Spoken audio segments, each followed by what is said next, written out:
18 فروردین 1377 برای گیلانی‌ها یادآور حادثه تلخی است.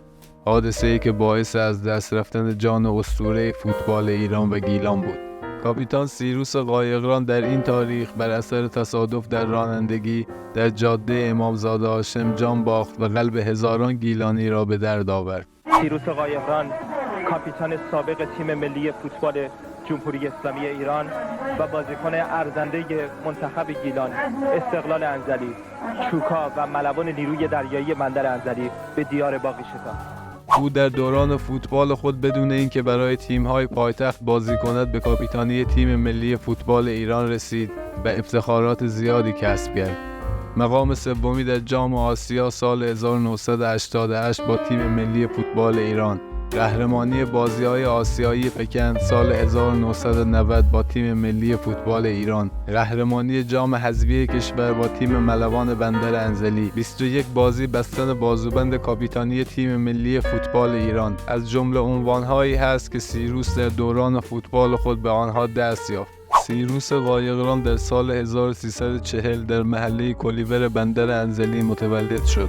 او در سن 16 سالگی به عضویت تیم نوجوانان و جوانان ملوان بندر انزلی درآمد و توانست استعدادهای خود را به نمایش بگذارد. قایقران در سال 1363 به تیم ملی ایران دعوت شد و در سال 1367 تنها فوتبالیست شهرستانی بود که بازوبند کاپیتانی تیم ملی ایران را به بازو بست. او برای تیم ملی فوتبال ایران گل‌های حساس و زیادی به ثمر رساند که اکنون با دیدن آنها برای دوستداران فوتبال خاطره‌هایی از آن روزها تداعی می‌شود.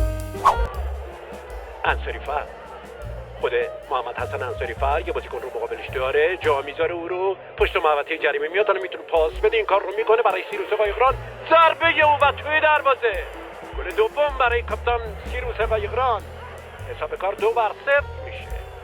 خیلی خوب حرکت کرد انصاری‌فر، این پاس زیبا را میده به کاپیتان قایقران، رو پا و محکم توپ رو در کنج دروازه جا میده. ایران 2 تایلند 0. اکنون بعد از گذشت 25 سال از درگذشت کاپیتان سیروس قایقران، هنوزم جای جای شهر انزلی یادآور این اسطوره فوتبال ایران است.